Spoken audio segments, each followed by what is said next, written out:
الحمدللہ وحدہ والصلاة والسلام علی من لا نبی بعد اما بعد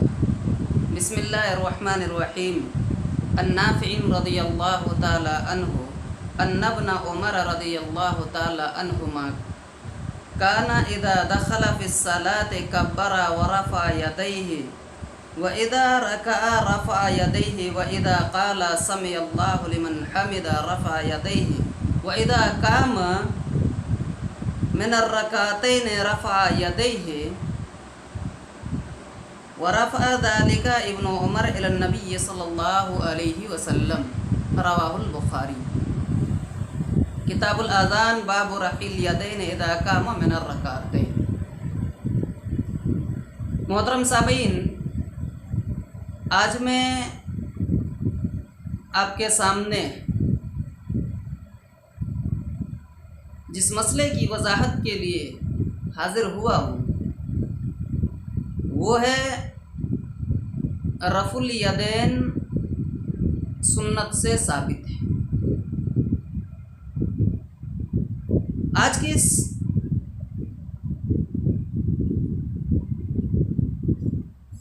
مسئلے کی وضاحت میں آپ کے سامنے یہ باتیں بھی آئے گی کہ رفع الیدین کے ترک یا اس کی مخالفت کرنے والوں کی دلیلیں کیا ہے اور اس کا جواب کیا ہے۔ سب سے پہلے حدیث سے یہ بات واضح کیا جائے گا کہ رفع الیدین سنت سے ثابت ہے، نبی اکرم صلی اللہ علیہ وسلم سے ثابت ہے، صحابہ کرام رضی اللہ تعالی عنہم سے ثابت ہے، تابعین، تبع تابعین، ائمہ سلف، محدثین سے یہ ثابت ہے۔ اور اسی طریقے سے جو لوگ یہ دلیل پیش کرتے ہیں کہ رفع الیدین ثابت نہیں ہے، ان کی دلیلوں کا جائزہ بھی لیا جائے گا یا ان کا جواب بھی دیا جائے گا۔ تو سب سے پہلے آئیے، سنت سے رفع الیدین ثابت ہے، اس ضمن میں میں نے آپ کے سامنے جو حدیث ذکر کیا ہے اس حدیث کا پہلے ترجمہ دیکھتے ہیں۔ حضرت نافع رضی اللہ تعالی عنہ بیان کرتے ہیں کہ عبداللہ ابن عمر رضی اللہ تعالی عنہما کانا اذا دخل فی الصلاۃ، جب وہ نماز پڑھا کرتے تھے تو حضرت نافع کہتے ہیں کہ عبداللہ ابن عمر جب نماز پڑھتے تھے تو کیا کہتے، سب سے پہلے کبرہ تکبیر کہا کرتے تھے۔ تکبیر کے بعد کہہ رہے ہیں کہ ورفع یدیہ، آپ نے اپنے ہاتھوں کو اٹھایا، یعنی رفع الیدین کیا۔ ایک مرتبہ کہاں رفع الیدین کیا آپ نے؟ جب تکبیر تحریمہ کہی تب آپ نے رفع الیدین کیا۔ پھر اس کے بعد وَإِذَا رَكَعَ رَفَعَ يَدَيْهِ، اور اس کے بعد آپ نے دوبارہ رفع الیدین کیا جب آپ رکوع میں جانے لگے۔ اور اس کے بعد کہتے ہیں کہ وَإِذَا قَالَ سَمِعَ اللَّهُ لِمَنْ حَمِدَهُ، اور جب آپ سَمِعَ اللَّهُ لِمَنْ حَمِدَهُ کہتے رفع یدیہ تو آپ اپنے ہاتھ کو بلند کرتے۔ اور اس کے بعد کہتے ہیں کہ وَإِذَا قَامَ مِنَ الرَّكْعَتَيْنِ، چوتھی مرتبہ آپ رفع الیدین یا چوتھی جگہ جو آپ رفع الیدین کرتے وہ جگہ ہے تیسری رکعت کے لیے، یعنی پہلی تشہد کے بعد تیسری رکعت کے لیے جب آپ نماز کھڑے ہوتے تھے تو رفع الیدین کیا کرتے تھے۔ اور اس کے بعد عبداللہ ابن عمر کہا کرتے تھے کہ یہ ایسا ہی میں نے اللہ کے رسول صلی اللہ علیہ وسلم کو رفع الیدین کرتے ہوئے دیکھا ہے۔ یہ حدیث بالکل واضح ہے۔ اس حدیث کے اندر مکمل طریقے سے پیارے رسول جناب محمد رسول اللہ صلی اللہ علیہ وسلم نے رفع الیدین کا طریقہ بتلایا کہ کس طریقے سے رفع الیدین کریں گے اور کہاں رفع الیدین کریں گے اور رفع الیدین کرنے کا طریقہ کیا ہوگا۔ اور اسی طریقے سے یہ حدیث دلیل ہے ہمارے لیے، سب سے بڑی دلیل، کیونکہ اس حدیث کو امام بخاری رحمۃ اللہ علیہ نے اپنی کتاب صحیح بخاری کے اندر نقل کی ہے۔ تو رفع الیدین کرنے والوں کی سب سے بڑی دلیل ہے یہ۔ اور اسی طریقے سے بے شمار احادیث، صرف ایک ہی نہیں، میں نے تو صرف ایک مثال کے لیے ایک حدیث ذکر کیا، بے شمار احادیث ایسے ہیں جہاں اللہ کے رسول صلی اللہ علیہ وسلم نے رفع الیدین کرنے کا حکم دیا ہے یا رفع الیدین کر کے دکھایا ہے کہ کس طریقے سے آدمی رفع الیدین کرے گا، یہ ساری چیزیں احادیث کے اندر موجود ہے،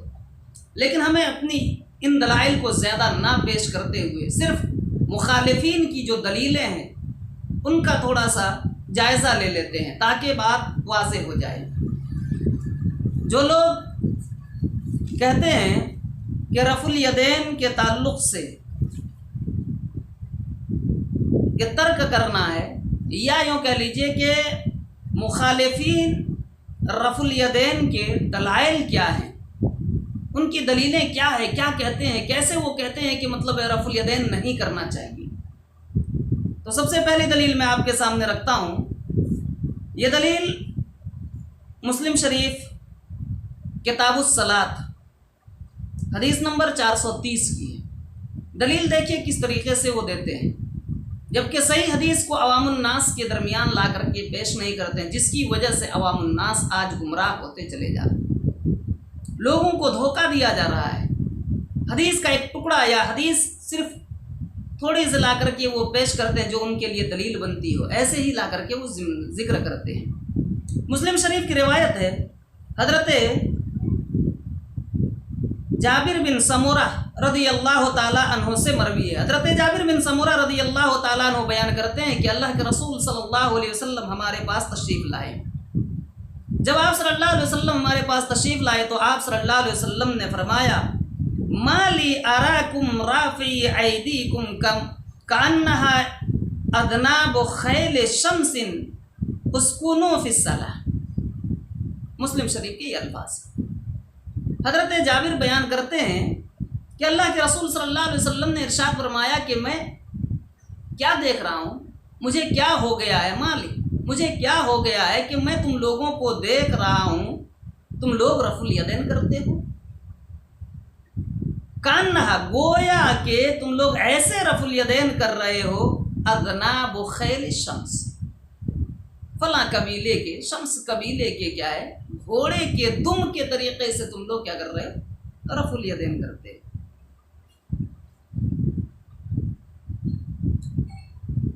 اسکنوا فی الصلاۃ، تم لوگ نماز میں سکونت اختیار کرو۔ نماز میں سکونت اختیار کرنے کے لیے اللہ کے رسول صلی اللہ علیہ وسلم نے اس حدیث کے اندر ذکر کیا۔ اب ان کے یہاں دلیل کیا بنتی ہے اس حدیث سے کہ اللہ کے رسول صلی اللہ علیہ وسلم نے کہا کہ بھائی میں دیکھ رہا ہوں تم لوگوں کو رفع الیدین کر رہے ہو، یعنی رفع الیدین نہیں کرنا چاہیے، یہ لوگ دلیل دیتے ہیں۔ حالانکہ صحیح دلیل جو ہے یا صحیح حدیث جو ہے وہ اس طریقے سے ہے، مسلم شریف ہی کی، اس کے بعد 431 کی روایت اٹھائیے جہاں آپ کو پوری روایت ملے گی۔ 30 کے اندر مختصراً ذکر ہے، 31 کے اندر کیا ہے پوری روایت، 431 کے اندر پوری روایت تفصیل کے ساتھ موجود ہے۔ راوی حدیث حضرت جابر رضی اللہ تعالی عنہ ہیں۔ حضرت جابر رضی اللہ تعالی عنہ سے مروی ہے، وہ بیان کرتے ہیں کہ جب ہم لوگ سلام پھیرتے، جب ہم لوگ سلام پھیرتے تو اپنے ہاتھوں کے ساتھ دونوں جانب اشارہ کیا کرتے، یعنی سلام پھیرنے کے بعد ہم لوگ ادھر اشارہ کرتے، ادھر اشارہ کرتے، ادھر بات کرتے، ادھر بات کرتے، بہرحال تو اللہ کے رسول صلی اللہ علیہ وسلم نے اسی موقع پر فرمایا کہ میں تم لوگوں کو دیکھتا ہوں کہ تمہارے ہاتھ گھوڑوں کے دم کے طریقے، کیا بدکے ہوئے گھوڑوں کے دم کے طریقے سے ادھر ادھر پھرتا ہے۔ یہ مسلم شریف 431 کے اندر الفاظ ہے۔ گویا کہ یہ حدیث جو 431 کے اندر آئی ہوئی ہے یہ اس بات کی دلیل ہے کہ ہر شخص کو مکمل طریقے سے کیا ہے حدیث کو بتائیں۔ دوسری بات، اس حدیث سے یہ بات واضح ہوتی ہے کہ ہمیں سب سے پہلے کب یہ بات کہی گئی ہے اس کے ضمن میں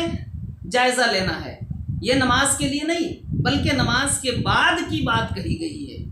لہذا یہ دلیل رفع الیدین کے لیے نہیں بن سکتی ہے۔ تو اس کا جواب پہلی چیز یہ ہے کہ یہ حدیث جو انہوں نے دلیل کے روپ میں پیش کیا ہے یہ دلیل نہیں بن سکتی ہے۔ دوسری بات، اس حدیث کے اندر یہ کہیں موجود نہیں ہے کہ یہ ممانعت رکوع والے رفع الیدین کے لیے ہے، یا نماز میں جو رفع الیدین کی جا رہی ہے اس رفع الیدین کے لیے کہیں یہ لفظ نہیں ہے، بلکہ نماز کے بعد جو ادھر ادھر ہاتھ پھیرا کرتے تھے اس ہاتھ کی ممانعت کے لیے اللہ کے رسول صلی اللہ علیہ وسلم نے اس حدیث کا ذکر کیا، آپ نے اس طریقے کی بات کہی۔ تیسری بات، اگر رفع الیدین نماز میں سکون کے منافی ہے تو مخالفین وطر میں کیوں آخر رفع الیدین کرتے ہیں؟ نہیں کرنا چاہیے، لیکن اس کے باوجود وہ کیا ہے، وطر میں رفع الیدین کیا کرتے ہیں۔ دوسری دلیل ان کی کیا ہے؟ حضرت علقمہ بیان کرتے ہیں کہ حضرت عبداللہ بن مسعود رضی اللہ تعالی عنہ نے فرمایا کہ اللہ کے رسول صلی اللہ علیہ وسلم نے ارشاد فرمایا، الا اصلی بکم صلاۃ رسول اللہ صلی اللہ علیہ وسلم قال فصلى فلم يرفع يديه الا مرہ، ابو داؤد شریف حدیث نمبر 683۔ حضرت علقمہ بیان کرتے ہیں کہ حضرت عبداللہ ابن مسعود رضی اللہ تعالیٰ عنہ نے فرمایا کہ لوگوں، کیا میں تم لوگوں کو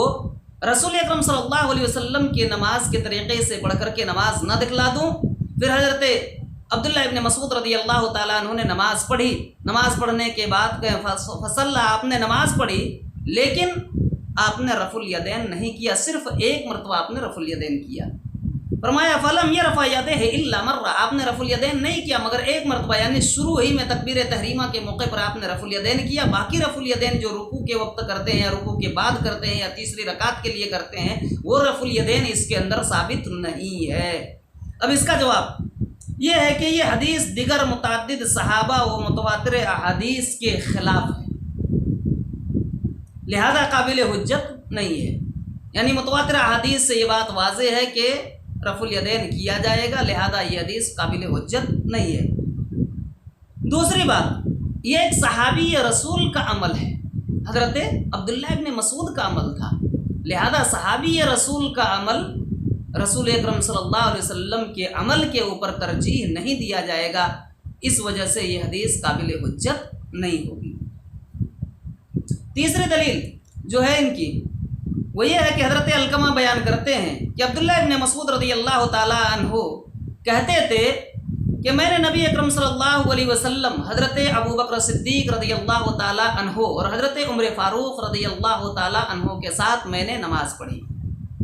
نبی صلی اللہ علیہ وسلم کے ساتھ نماز پڑھی، حضرت ابو بکر صدیق رضی اللہ تعالی عنہ کے ساتھ نماز پڑھی، عمر فاروق کے ساتھ نماز پڑھی، لیکن میں نے دیکھا کہ یہ لوگ رفع الیدین نہیں کیا کرتے تھے۔ حضرت عبداللہ ابن مسعود کہتے ہیں فَلَمْ يَرْفَعُوا أَيْدِيهِمْ إِلَّا عِنْدَ الْإِفْتِتَاحِ، کہ وہ لوگ صرف اور صرف شروع ہی میں، یعنی افتتاح کے وقت جب نماز شروع کی جاتی تھی تبھی کیا ہے، رفع الیدین کرتے، بعد میں رفع الیدین نہیں کیا کرتے تھے۔ یہ بھی کیا ہے، دارقطنی کی روایت ہے۔ لیکن اس حدیث کا جواب کیا ہے؟ دیکھیے، پہلا جواب تو یہ ہے کہ اس حدیث کے تعلق سے امام ابن جوزی رحمۃ اللہ علیہ نقل کرتے ہیں کہ یہ حدیث موضوع ہے، اور اسی طریقے سے امام دارقطنی رحمۃ اللہ علیہ اس حدیث کو نقل کرنے کے بعد کہتے ہیں کہ اس حدیث کے سند میں محمد بن جابر ایک راوی ہیں جو حماد سے روایت کرتے ہیں اور وہ ضعیف راوی ہے، لہذا حدیث ضعیف ہے، اس بنیاد پر یہ حدیث قابل حجت اور قابل دلیل نہیں ہو سکتی ہے۔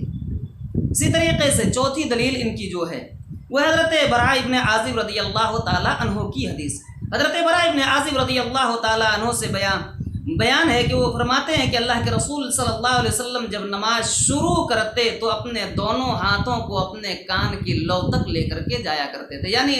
رفع الیدین کرتے اور یوں اٹھاتے، یہ ایسا حصہ آپ کا یہ حصہ جو ہے یہاں کان کی لو کے برابر آتا تھا۔ تو اس کے بعد فرماتے ہیں کہ فلم یعود، پھر اس کے بعد یہ ایک مرتبہ آپ نے شروع ہی میں اٹھایا اور اس کے بعد پھر کبھی لوٹایا اس کو نہیں، یعنی تکبیر تحریمہ کے موقع پر آپ نے رفع الیدین کیا اور پھر آپ نے ہاتھ باندھا، اس کے بعد پھر دوبارہ آپ نے رفع الیدین نہیں کیا، یعنی رکوع کے جانے کے وقت رفع الیدین نہیں کیا، رکوع کے بعد آپ نے رفع الیدین نہیں کیا، اور تیسری رکعت کے لیے جب کھڑے ہوئے تو رفع الیدین نہیں کیا۔ یہ حضرت براء ابن عازب رضی اللہ تعالی عنہ کہتے ہیں۔ لیکن اس حدیث کے تعلق سے یا اس حدیث کا جواب کیا ہے؟